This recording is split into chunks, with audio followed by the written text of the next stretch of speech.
Ali, le fils de Abu Talib. Abu Talib, c'est l'oncle du prophète, donc c'est son cousin.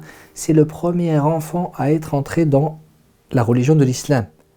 Vous savez, Ali, le cousin du prophète, il était plus jeune que le prophète. Quand le prophète a reçu la révélation pour la première fois, il avait 40 ans. Il est dit que Ali avait entre 6 et 8 ans quand il a accepté la religion de l'islam. Le père de Ali était très riche et par la cause de certains événements, la sécheresse entre autres, il est devenu très pauvre. Et le père de Ali, Abu Talib, c'est lui-même qui avait pris soin du prophète quand il avait perdu son père, sa mère, puis son grand-père qui prenait soin de lui.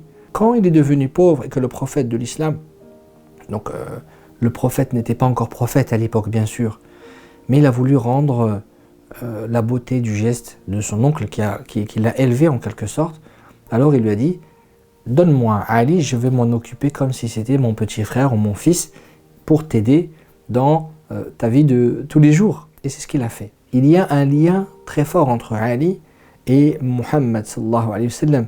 Ali radiallahu anhu, qu'Allah l'agrée, qui est un des plus nobles des compagnons, un des plus courageux, un des compagnons qui était instruit. C'est le prophète de l'islam qui dit « Je suis la science », c'est-à-dire la science religieuse. Et Ali en est sa porte.